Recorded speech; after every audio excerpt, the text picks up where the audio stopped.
NEET clear करना मेरे लिए फर्स्ट अटेम्प्ट में पॉसिबल नहीं हुआ। एक टाइम ऐसा भी था जब मेरा स्कोर सिर्फ 425 बन रहा था, लेकिन आज मैं MBBS के फर्स्ट ईयर में हूँ। ये वीडियो मैं सिंपैथी गेन करने के लिए नहीं बना रही हूँ। ये वीडियो मैं उन लोगों के लिए बना रही हूँ जो लोग फिलहाल गिव अप करने का सोच रहे हैं। वीडियो के एंड में मैं वो एक डिसीजन बताऊंगी जिसने सब कुछ चेंज कर दिया। Hello everyone, I am Unnati Karad, a first year MBBS student at NKP SIMS Nagpur, and here is my NEET journey. No drama, only facts. First attempt में ऑनेस्टली मैं बहुत ज़्यादा सीरियस थी, लेकिन फोकस नहीं थी। क्लियर स्ट्रैटेजी नहीं थी, रिसोर्सेस बहुत सारे थे और रिवीजन कम थी। जब मेरे मार्क्स 425 बने तो मुझे समझ में आया कि नीट सिर्फ हार्डवर्क का एग्ज़ाम नहीं है। नीट के लिए तुम्हें राइट डायरेक्शन की भी ज़रूरत होती है। सेकेंड अटेम्प्ट में मैंने पूरी अप्रोच चेंज कर दी। मैंने NCERT लाइन बाय लाइन पढ़ना स्टार्ट किया, अननेसेसरी जो भी रिसोर्सेज थे वो बंद कर दिए, और मैंने टेस्ट एनालिसिस भी अच्छे से करना स्टार्ट किया, और मैं पूरा अप्रोच NCERT पे रखती थी। जब मेरे मार्क 596 बने तब मैं खुश थी, लेकिन कम्प्लीटली नहीं, क्योंकि उस ईयर मेरा MBBS सिर्फ एक मार्क से मिस हो गया। रिजल्ट के बाद मैंने काउंसलिंग तक वेट किया, लास्ट राउंड तक होप रखी, लेकिन तब भी मुझे कॉलेज अलॉट नहीं हुआ। ऑनेस्टली स्पीकिंग, ये फेज रिजल्ट से भी ज़्यादा टफ थी, क्योंकि मुझे पता था कि मेरे मार्क्स अच्छे हैं, लेकिन तब भी कॉलेज नहीं अलॉट हुआ।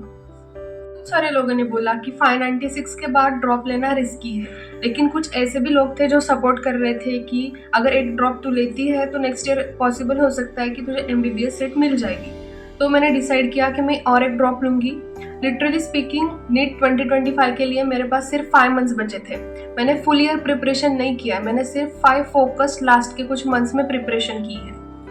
और हुआ ये कि इस बार का पेपर बहुत ज़्यादा डिफरेंट आया, बहुत ज़्यादा टफ था, और मैंने सिर्फ 5 मंथ्स प्रिपरेशन की थी, तो इस वजह से मेरे सिर्फ 485 मार्क्स बने।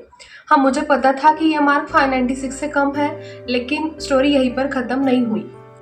और फाइनली मुझे कॉलेज अलॉट हो गया। इतना ज़्यादा रिलीफ फील हुआ जब मैंने मेरे फर्स्ट राउंड में ही मेरे नाम के सामने कॉलेज का नाम देखा। बहुत ज़्यादा रिलीफ फील हुआ, क्योंकि 3 अटेम्प्ट्स के बाद, इतने सारे डाउट्स के बाद, कंपैरिजन्स के बाद finally I am in MBBS। NEET के 3 अटेम्प्ट्स देने के बाद अगर मुझे कुछ सीखने को मिला होगा तो फर्स्ट थिंग, नीट के मार्क्स कभी भी लीनियरली नहीं बढ़ेंगे। कभी वो 425 से लेके 596 तक जा सकते हैं, या फिर 596 से लेके 485 तक भी आ सकते हैं। और ये चीज़ याद रखना कि लाइफ सिर्फ मार्क का ग्राफ नहीं है। डिपेंड करता है तुम्हारे मार्क्स कि तुमने किस ईयर में पेपर दिया है, उस ईयर में पेपर कितना ज़्यादा टफ था, कंपटीशन कितनी ज़्यादा थी। सेकेंड मोस्ट इम्पॉर्टेंट थिंग कि काउंसलिंग प्रोसेस इमोशनली ड्रेनिंग होता है, उसके लिए तुम्हें मेंटली प्रिपेयर होना बहुत ज़्यादा ज़रूरी है। मेरे वक्त तो ऐसा हुआ कि मैंने फर्स्ट राउंड में होप रखी, सेकंड में होप रखी, थर्ड में भी होप रखी, लेकिन थर्ड तक भी मेरा सिलेक्शन नहीं हुआ था। तुम्हें इसके लिए मेंटल सपोर्ट की, पेरेंट्स के सपोर्ट की बहुत ज़्यादा ज़रूरत होती है। Third most important thing, last में अगर कुछ चीज़ मैटर करती है तो तुम्हारा एंड रिजल्ट, तुम्हारे अटेम्प्ट्स कितने थे, ये मैटर नहीं करेगा। My honest advices for NEET aspirant, first thing, अगर तुम्हारा स्कोर 400s में है तो इम्प्रूव करना अभी भी पॉसिबल है, क्योंकि मैंने खुद मेरा स्कोर 425 से लेके 596 तक इम्प्रूव किया है, वो भी सिर्फ लास्ट के 5 मंथ्स में। सेकेंड मोस्ट इम्पॉर्टेंट थिंग, अगर तुम 1 या फिर 2 मार्क्स से MBBS मिस कर चुके हो तो आई नो ये बहुत ज़्यादा हर्ट करता है, ये क्योंकि ये मेरे साथ भी हुआ है, मैंने भी ये चीज़ फील की है। लेकिन याद रखना, ये एंडिंग नहीं है। एंडिंग तक बने रहना, एंडिंग तक मोटिवेट रहना और एंडिंग तक प्रिपरेशन करना बहुत ज़्यादा ज़रूरी है। थर्ड इम्पॉर्टेंट थिंग, अगर तुम ड्रॉप लेने का सोच रहे हो तो किसी के प्रेशर में आके ड्रॉप बिल्कुल मत लो। खुद का डिसीजन है, खुद से डिसीजन लो, और पढ़ाई खुद को करनी है तो डिसीजन भी आपको खुद लेना पड़ेगा।